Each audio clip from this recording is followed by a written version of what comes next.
Thursday, because we didn't have it on Thursday, it was New Year's. We still have 2 grand rounds this January. And the next journal club will be February 12th. Kristen Allen and myself are presenting. We also have evaluations like we typically do, so please complete those. We are working technically, so hopefully those on Zoom can hear us. Please do submit questions. We'll be monitoring that, and we'll have Q&A at the end of grade rounds. So now, in terms of introductions, we're really grateful that Dr. Samantha Farro is our grand round speaker this morning. She is a licensed psychologist in Colorado, an assistant professor here in the division, and director of behavioral health and integrated programs. She serves as an integrated behavioral health psychologist at UC Health Seniors Clinic. She is the lead psychologist in the Falls Prevention Clinic. In her role, she successfully launched Seniors Clinic's first full-time integrated behavioral health program. She has a background in research and evaluation, and that has resulted in multiple publications, focusing on multiple topics, including veteran suicide, organizational readiness for trauma-informed care, childhood grief and bereavement, and geriatric healthcare delivery. She's a past president of the Colorado Psychological Association. So with that, excited to have your presentation today, and it's working.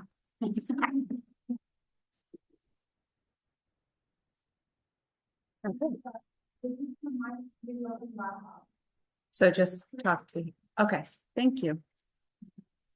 Sorry about the technical difficulties, folks. So thank you so much for coming today. I was asked to give a grand rounds and thought about lots of different things that I wanted to share with you, but hopefully have been able to end up with a good topic here. I'm going to be talking about the role of integrated behavioral health in geriatric primary care and how it has evolved over time to really start to more focus on things like patient lifestyle choices and how we work with patients to improve their health through lifestyle choices.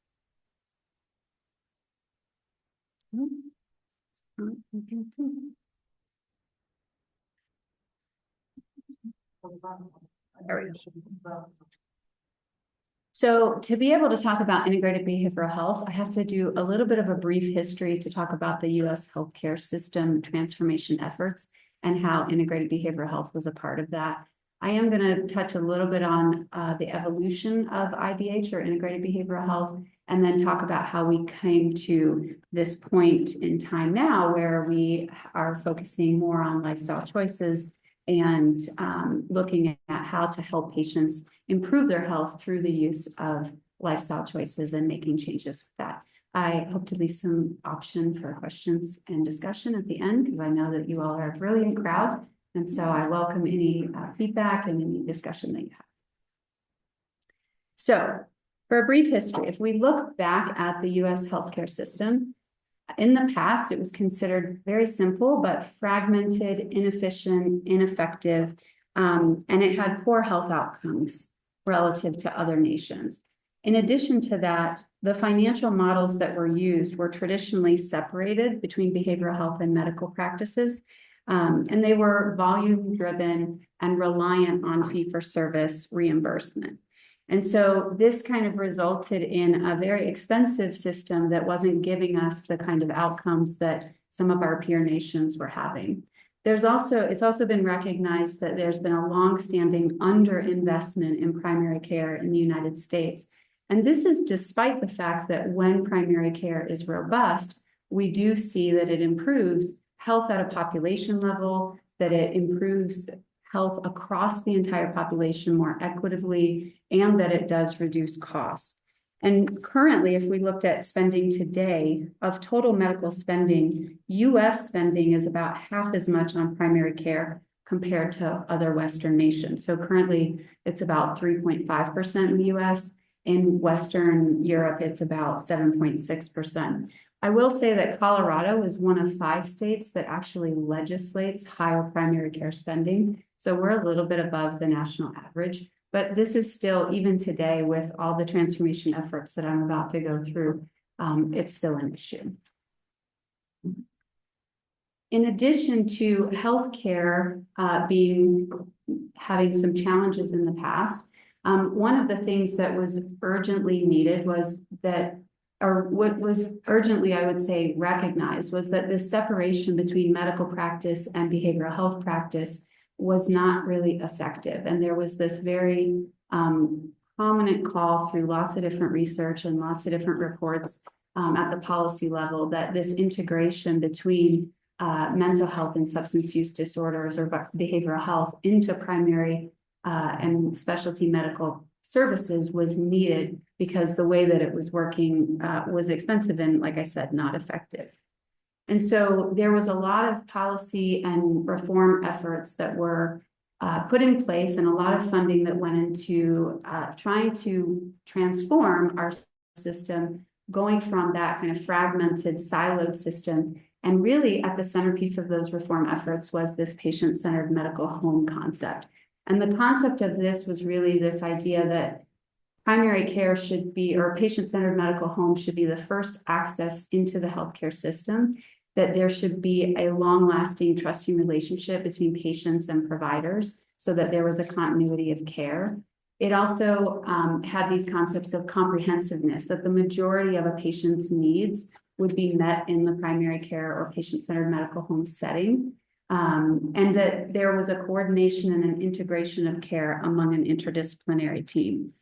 And the aims, I would say the driving force behind patient-centered medical home, the aims of that really evolved over time. Initially, there's a lot of talk in the literature of the triple aim, where they would have reduced costs, but it would improve population health and it would improve health equity. Over time, that went from a triple aim to a quadruple aim that was looking at not only those three things, but also improving care quality. And then most recently in 2025, that's evolved into what they're calling the quintuple aim, which is that in addition to those things, it also is enhancing not only patient satisfaction and experience, but also clinical provider and staff experience. And so there has been quite a bit of research that looks at how patient-centered medical home improves all of these different areas. But that notion of why it's not okay for integrated behavioral health and medical practice to be separate, the rationale for that integration in particular was because when we looked at patients with behavioral health conditions who were getting seen in behavioral health settings, we saw that they had lower life expectancy by even several decades. And so this was attributed to the fact that they often lacked access to primary health care. When we looked at the majority of patients who had behavioral health conditions, oftentimes they were seeking out care in medical settings, but there was a lot of concerns that they weren't getting evidence-based care or that their behavioral health concerns were not getting treated or they were undertreated. And so there's a lot of issues on both sides of the spectrum. And when we looked at untreated behavioral health conditions in medical settings, it was associated with, it complicated medical care. It wasn't allowing people to get the best benefit from their providers. So it was associated with things like treatment non-response, illness persistence, higher medical illness complication rates, disability, increased healthcare service use, higher healthcare costs, of course, and then most importantly, premature death. So that was part of the rationale for why integrated behavioral health services was a fundamental component of the patient-centered medical home reforms. And at the top here, you can see that original kind of separated cross-referral where medical practice, behavioral practice are in two separate non-communicating service locations.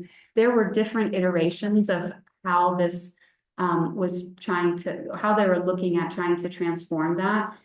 They did think at one point that second bidirectional model, number 2, was looking at could you improve some of these outcomes if you embedded a behavioral health person in a medical practice as a co-located but still somewhat separate provider, and vice versa if you embedded a primary care or medical provider in behavioral settings, but was still kind of a separate thing, and they still were not finding the outcomes.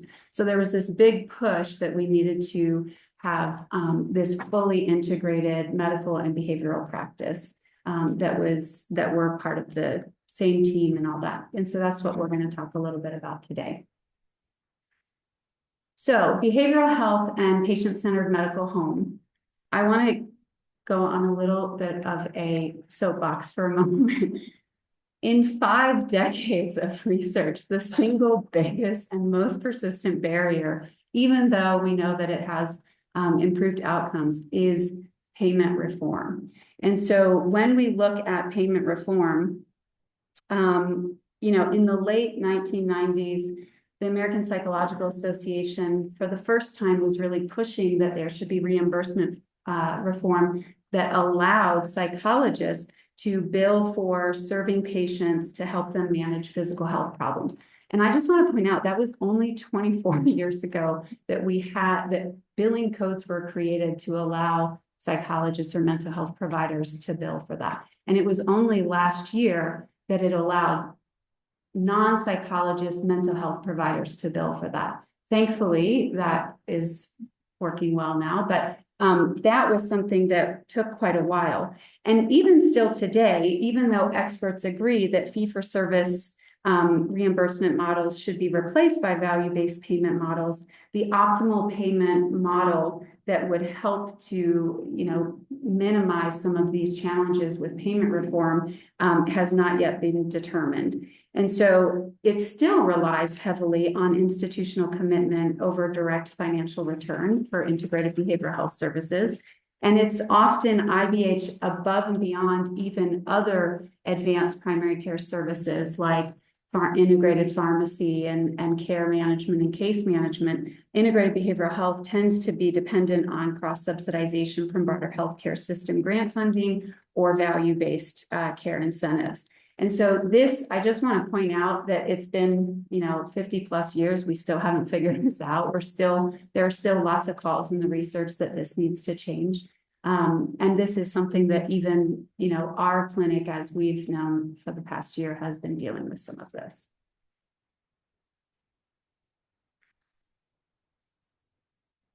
Okay, so despite those challenges, looking at what is integrated behavioral health and how has it evolved over time to meet the different kinds of needs. Now, first of all, integrated behavioral health has consistently been a component of patient-centered medical homes' enhanced primary care services. And initially, this was, as I pointed out before, this was really focused on trying to address the prevalence of mental health and substance use issues that were often surfacing in medical and primary care settings.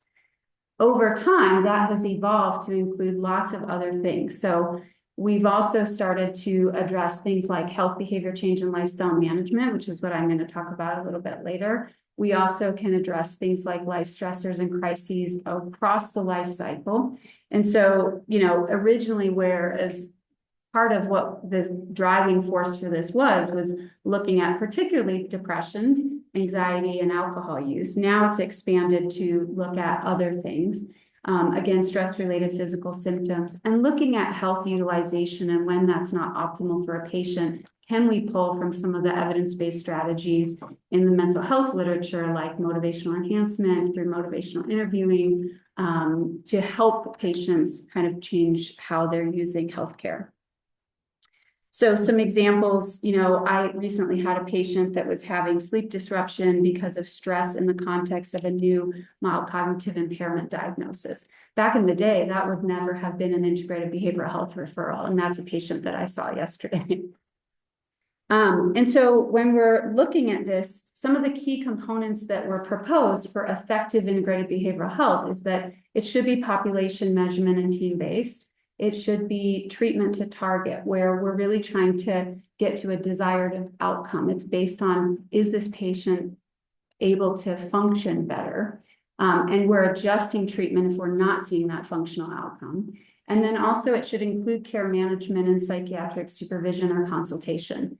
Now, I'll talk about some of the early models in a moment and why it was a bit challenging. We're very fortunate in the seniors clinic that we do have a psychiatric consultation service that our providers can use. But I want to point out that that is a grant-funded program. And so again, not necessarily a sustainable solution to what is needed. And then another hallmark of integrated behavioral health is that it's brief interventions. We were not trying to replace specialty mental health and just bring specialty mental health into medical settings. It's meant to try to serve some of the mild to moderate symptoms that people are experiencing to hopefully prevent them from becoming more severe, because we know that there's a huge backlog for specialty mental health as well. So we're trying to take some of that. But there are some patients that genuinely need specialty mental health management. And so our brief interventions are not meant to meet the full needs of every single person, but, take a portion of that population. So this is my favorite slide. When we look at outcomes, there's a lot of research on this, and I am summarizing some of it, and I tried to pull the ones that were most relevant to older adults specifically because of our focus. But when we look at outcomes, I'm going to talk about two different things, financial and clinical. Financial outcomes, generally speaking, what has over the last many decades of research been concluded is that integrated behavioral health gives the opportunity for reduced costs. Some of the literature is mixed because depending on what models you're using, they can be expensive to include different facets of mental health providers in medical settings.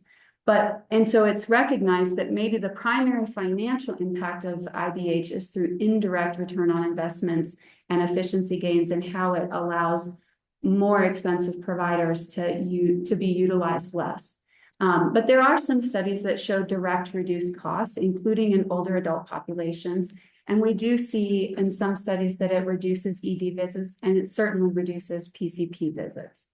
And so when we look at financial gains, it's not as straightforward as some of the other advanced primary care services, but there are, like I said, there are reasons for why we still are dedicated to doing it. In terms of clinical, it's very well established. So RCTs, real world community-based studies, there's a consensus that we do see pretty substantial, significant symptom reduction improvement. And all of the bolded things on this slide are specifically referencing studies that specifically served older adult populations.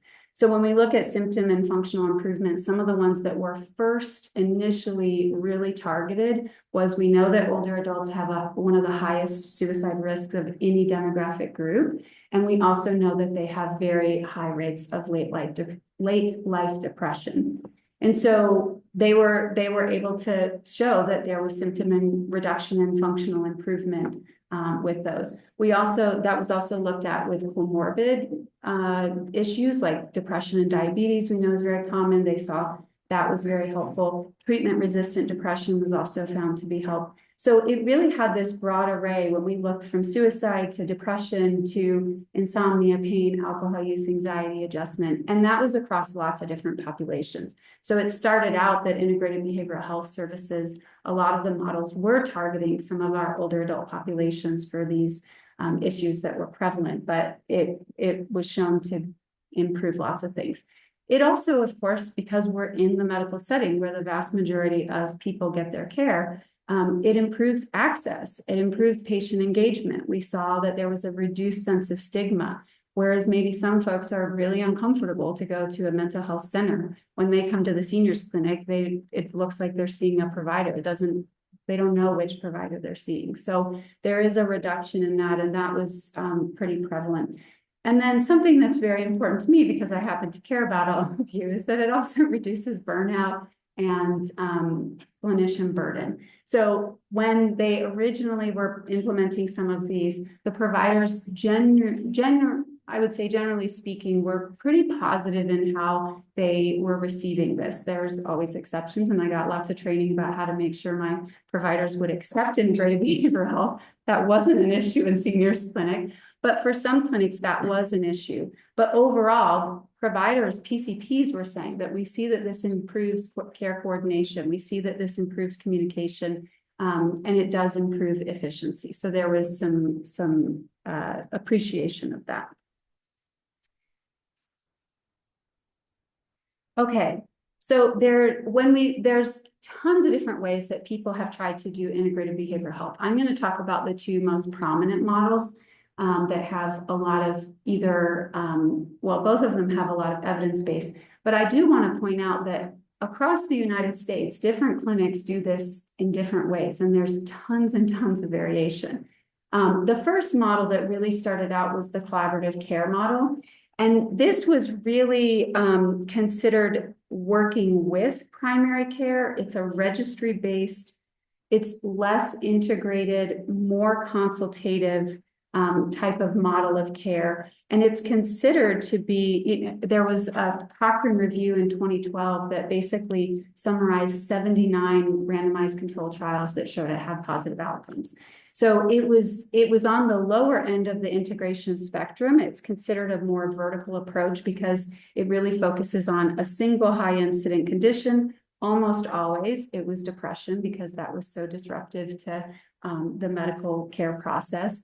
But it also looked at other things, anxiety and whatnot. But it was really looking at registry-based monitoring on a population level and intervening through that method. And the team was usually comprised of an embedded BH care manager, usually a nurse or a licensed clinical social worker, who worked with a consulting psychiatrist to review cases that were pulled, recommend medication adjustments or guide treatment planning. And they did offer some brief short-term interventions, but it was mostly systematic monitoring of symptoms to see, is this population, like if we pulled a list of all the patients that have depression, and we only focus on that, do we see improvement? And they typically did.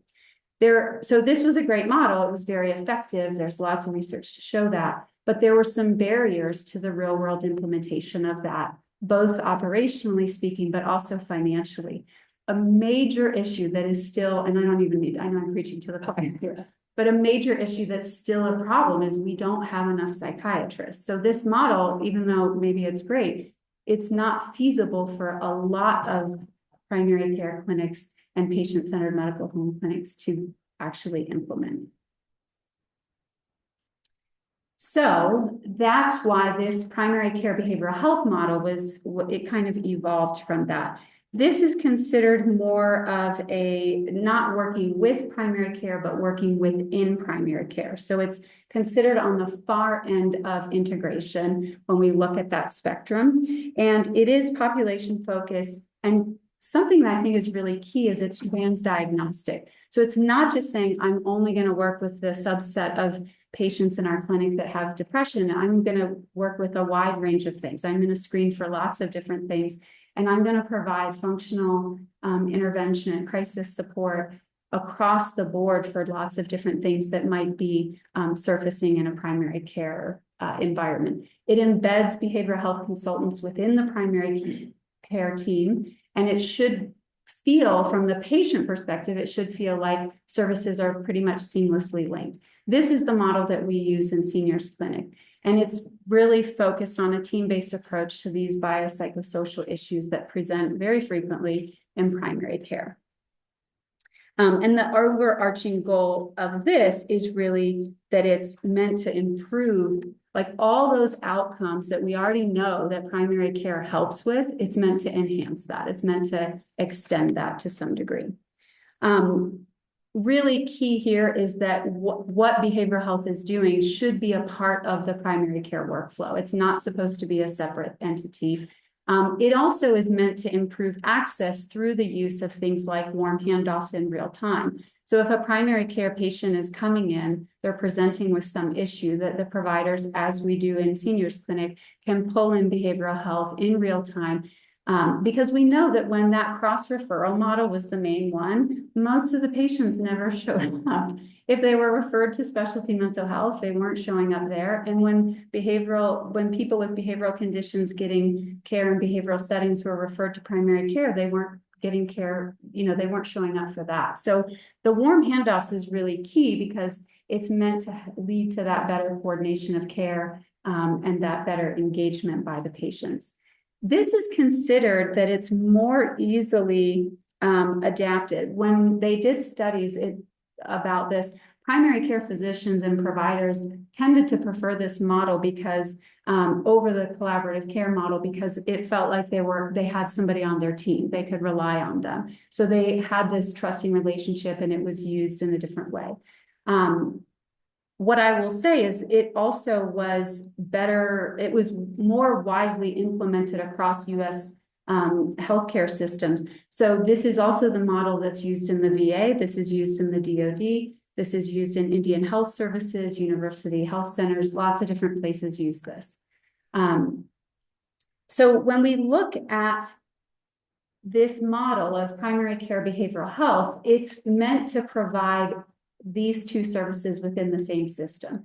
And I think it's important to note that some of the key components, which sound very mundane today, but were very radical at the time, were things like that it had shared that both primary care providers and behavioral health providers had a shared mutual understanding of each other's culture and scope and expertise and what they could and couldn't do.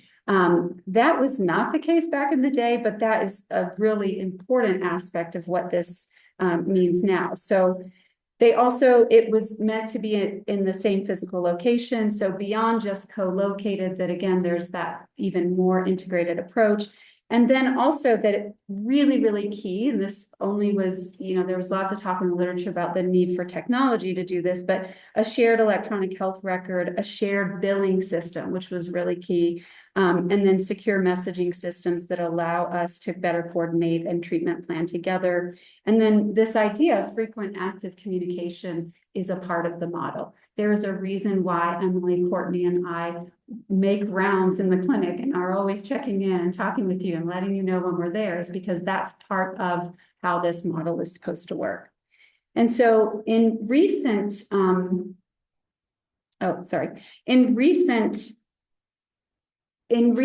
calls, some of the things that they've been really looking at is that there is a need for more innovation and flexibility in the implementation of integrated behavioral health.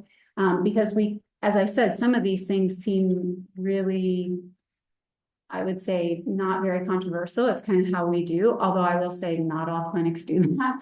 But there's been more and more attention shifting towards how we need to be better prepared to work with more complex comorbidity, particularly across the life cycle. We're seeing more calls to be able to do that, both in pediatrics as well as in geriatrics. Okay, so the fun part, in my opinion, I'm going to talk a little bit about the primary care integrated behavioral health model and how it's, like I said, evolved from just really focusing on depression. And what I think is really exciting is looking at some of these ways to look at lifestyle choices. When we think about complex morbidity in older adults, this is partly why we're making this shift to look at lifestyle factors. And I know I'm, again, preaching to the choir because a lot of you are doing research in this area, but there are I would say across a number of different chronic medical diseases and behavioral health conditions, lifestyle choices are known to impact those. And so we'll go into that a little bit. So integrated behavioral health in seniors clinic, as I said, we use that more evolved model. We provide brief screening and assessment of behavioral concerns. And really the point of this is to provide this upstream, not necessarily preventive, although if we can do preventive, that's great, but more upstream brief interventions to prevent people from escalating into more severe symptoms. So often what I am doing with this wonderful dream team that I work with is being able to work with patients to identify what does their daily life look like? What do their daily habits look like? And how do you actually take medical advice that you've received and make it something that you actually do in your daily life? So a lot of what we're doing is using evidence-based strategies, problem-solving therapies, behavioral activation, motivational interviewing, acceptance and commitment therapy, cognitive behavioral therapy, pulling from these evidence-based interventions that we know work in specialty mental health populations, and using those techniques to help what may not be a specialty mental health population patient, but we're applying it to different things and allowing them to help themselves to improve their health. And so when we think about the Seniors Clinic Integrated Behavioral Health Team, that's much of the work that we're doing. Additionally, more recently, behavioral health's been paired with the Falls Prevention Clinic. So I've been working with Dr. Thomas Johnson, with Ellie Newman. And this has been a really exciting program to be a part of, because literally 100% of the population of people that come to our Falls Prevention Clinic get at least one appointment with behavioral health. And we do it as part of the Falls. So Dr. Johnson is evaluating the patient for falls prevention needs in terms of from a medical and medication standpoint. Ellie, our physical therapist, is looking at it from a musculoskeletal and exercise standpoint. And then they see me as the last touch point on this very long, I always validate that it's kind of a marathon long appointment, but they see me last to really talk about either how do we target if fear of falling, which we know can increase fall risk for older adults and folks who are at risk of falls.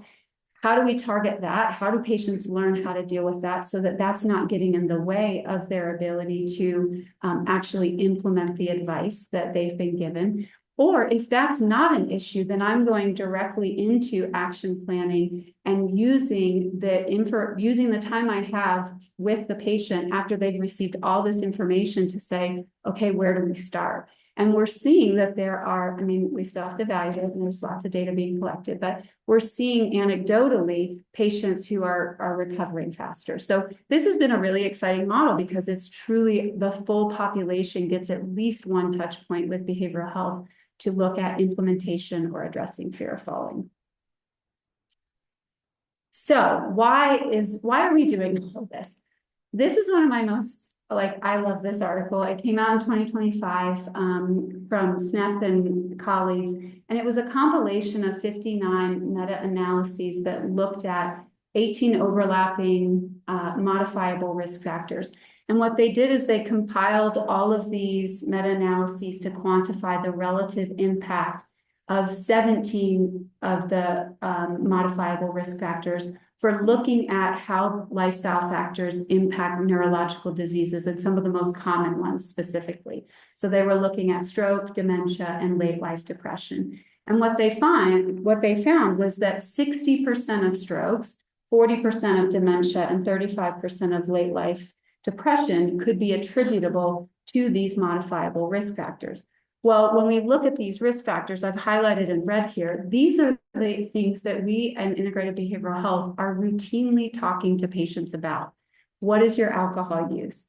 How are you managing stress and blood pressure? How are you dealing with blood sugar? We have worked with patients who are, I had a referral from our pharmacy colleagues that essentially was a patient that had maxed out on the amount of insulin that they could use to manage diabetes. And so we were trying to figure out how, and they still were relatively not well managed. So they were having them come to behavioral health so that we could look at what are other behavioral strategies that might help manage this better.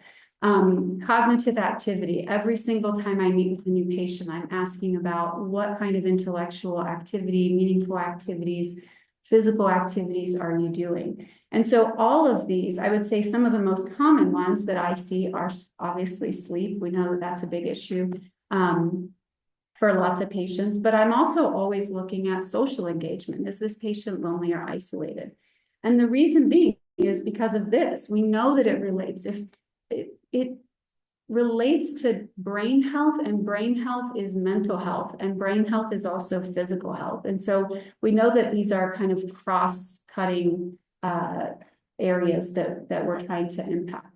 And so when they did this analysis, I thought this was a really lovely way to represent for things that are going outside of the bolded circle, these are considered risk factors. So if your blood pressure is not managed, depending on what level that is, it's conferring this much additional risk. For the activities that are going in, and I know this is kind of hard to see, I'll get to that. But for the things that are going in, it was looking at protective factors. And so again, some of the things that we routinely look at, cognitive activity and intellectual stimulation, moderate to high physical activity, whether or not a patient has a sense of purpose in life, whether or not they are lonely or isolated confers risk, but if they have a large social network, it's actually considered protective. And so amongst these different 14 or these different modifiable factors, we really see that we can influence a lot if we approach it from the stance of lifestyle protective. Additionally, when we look at dementia specifically, not looking at all neurological diseases, but this was the Lancet Commission report that compiled the information and data and research on dementia prevention and intervention and care. And it basically identified from the literature that there are these 14 potentially modifiable risk factors. They provided 13 different recommendations, 8 of which involve lifestyle factors that behavioral health directly addresses. And I think it's important, something that was pointed out in this commission report, is that risk was modifiable even if there was genetic status that put them at greater risk. And so when we look at the different options for what we can address in behavioral health when we're working with patients, we see these different things. Can I help them manage diabetes, hypertension, smoking cessation, reduced obesity, treat depression through use of physical activity, minimizing alcohol intake? So these are all, like I said, the things that when we're working with patients that we are directly addressing oftentimes. And again, the cognitive activity and the social contact. And this figure I thought was really interesting because it's looking at these, potentially modifiable risk factors and what the pathway may be that allows them to prevent or delay dementia. And then the last thing I'm going to talk about before I open it up for comments or questions is this article that was put out in 2025 of the US Pointer study. This was a randomized control trial of a 2-year intervention that specifically targeted older adults who were at elevated risk for cognitive decline. And they provided basically a structured multi-domain lifestyle intervention. So again, very focused on similar things that what integrated behavioral health is doing. And when they compared the self-guided control with the structured group, of course, they saw some benefit to that global cognition. And again, that was independent of genetic risk factors. Granted, they saw greater benefit for folks that started out at lower baseline cognition than they did with higher because they had maybe more room to grow. But it still was shown that this was effective. And the structured multi-domain intervention, we're currently developing an entire behavioral health group called Brain Boosters that we've been promoting in the clinic to try to help replicate this. Now, granted, we're not doing a 2-year, very high intensive intervention, but we want to educate patients about the impact that they can have on their own health and really empower them to make better lifestyle choices. And this study really focused on things like physical and cognitive activity, healthy nutrition and diet, social engagement. They also included cardiovascular monitoring. That's not what integrated behavioral health does. I defer to my colleagues for that. But it was a part of what they were doing that really saw these really great outcomes. So hopefully I've taken you on this journey of big picture, looking at the healthcare system, how reforms to the healthcare system that were meant to improve population health, make it more efficient, make it cost less through patient-centered medical home, how that relates to integrated behavioral health, because integrated behavioral health from the get-go was something that was a component of patient-centered medical home. and really was meant to try to address what primary care providers were saying were some of the most common things that were disruptive in their clinics. And then talking about how integrated behavioral health evolved over time. I wouldn't have seen patients for a brain boosters group back in the day. I wouldn't have been talking to them about exercise back in the day. It would have just been focused on treatment of depression symptoms. But that evolution, I think, has opened up a lot of opportunity for us to get creative and to really try to address, as I said, that call to action where we need to better serve some of our most medically complex elder patients in particular. And then looking at how lifestyle choices is a part of that, how we are trying to incorporate some of these evidence-based interventions to influence that. So I have a lot of references if you want some reading to help you sleep at night. And I'll leave it open for comments, questions, and discussion.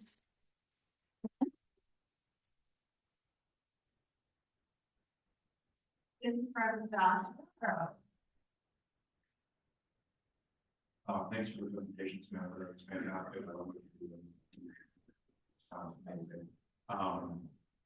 My question is about, and I love that you're talking to people about it. And that's what Every day. Surrounds is we've sort of known for a long time that talking with people about exercise is not exceptionally effective in getting exercise, but providing and in particular using the exercise at an intensity that will provide physiologically. And my question surrounds the concept of embedding exercise specialists, exercise physiologists in a clinic to provide the ability and a referral basis to somebody who can, whether it's socially, it's a social environment, class or one-on-one, to ensure that the individuals have access to this and knowledge of what the proper intensity is. And I know that limitation there is reimbursement because we're not reimbursed. Yeah.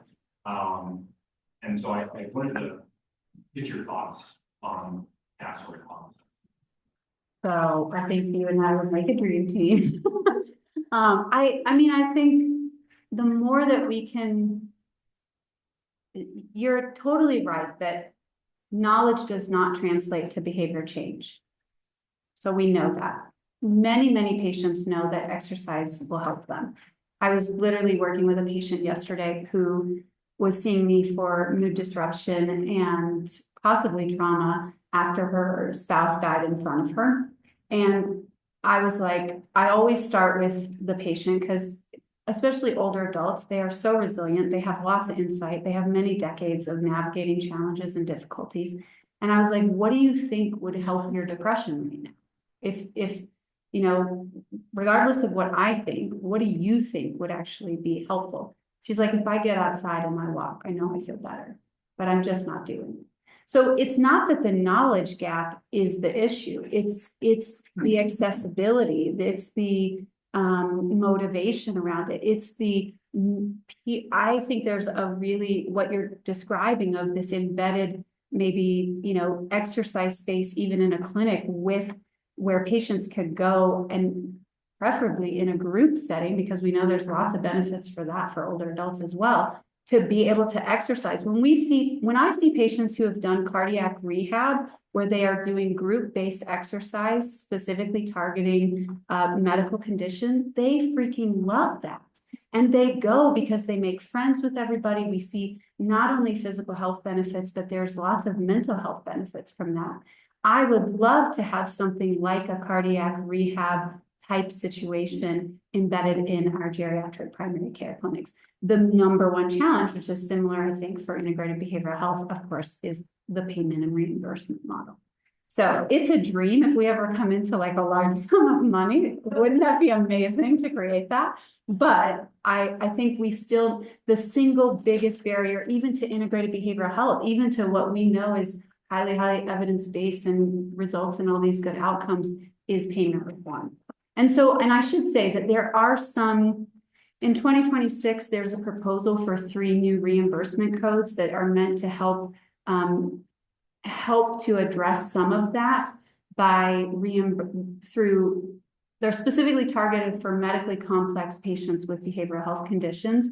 I haven't been able to get their proposed reimbursement codes, so I don't know much about them. I haven't been able to get much information, but I have been hounding our senior medicine colleague to try to learn more. But I think this is the major issue. But I love the idea. I'm gonna take the prerogative and then go to you. So I think you've been sort of in talking about groups. I'd then also love your thoughts on family systems approach and especially caregivers. So can you just give us some highlights of like current state of geriatric integrated behavioral health and how it can or cannot assist with caregiving related needs? Oh, that's a big question. I mean, I think. And I guess I just am recognizing again the bias that our medical system fee for service is for the one person. Yeah, it's like, exactly. I mean, I think that we have to have an identified patient, and that's part of it. It's not applicable in the real world when we're working with patients that have networks of family members and community members that are actually holding up their health. And if we're not part of that community with them, then we are failing, I think, in our mission. So again, I feel like integrated behavioral health, I will say there are entire geriatric geropsychology programs that focus on caregiver specific related mental health concerns, because we know that it wears people down. It's extremely difficult. And it definitely has an impact when you are a full-time caregiver, both on your physical and mental health, and those two are also related. So there's a huge need. I don't have answers for what that will look like, but I think that things like the guide program are a start. But I know that there are lots of concerns and gaps in that even. And I mean, when I was working on some of the work that you were doing, Hillary, and I was doing caregiver talks across the entire state, I was working with caregivers in some of the rural areas. I mean, we actually are like living in luxury where we are. And we have so many services that we can wrap around patients. When you look at places like Pueblo or the frontier or plains communities, they are grassroots organizing to try to meet some of the needs that are huge gaps in those areas. And I mean, I think that's a major need. So I think integrated behavioral health and geropsychology and mental health can help assist with caregivers, but it's still in this individualized, identified patient way that is not, I think, as effective and is more expensive. We're kind of at the earliest stages of transformation on that. Thank you for a great talk on what you're doing. I can see how the impact that it's having. I think it's tremendous.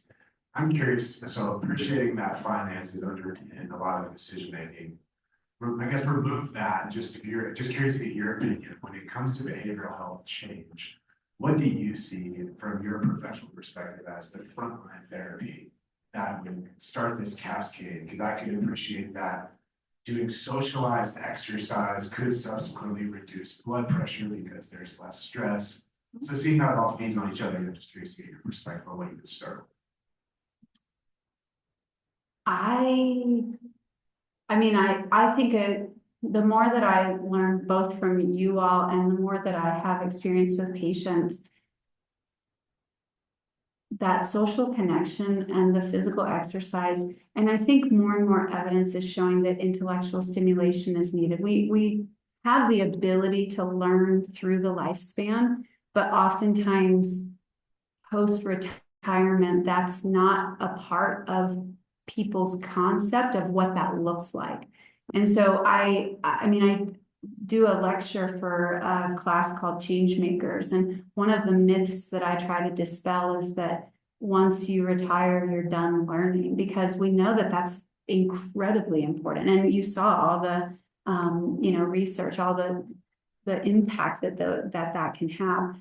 So, I mean, I think some combination, like older adults thrive when they are able to connect with one another, when they're physically able to move. And this is true regardless of health status. I don't care if somebody has, we know like 50% of older adults have 2 or more chronic conditions and 80% have at least one. So we're dealing with chronic conditions. Everyone, we can find ways for people to exercise no matter what their ability status is. And that's part of, I think we need more adaptive exercise opportunities. I know a lot of my patients feel really uncomfortable going to rec centers and going to classes that are not specifically for older adults because they don't want to feel like they can't keep up. So I mean, I think we need to design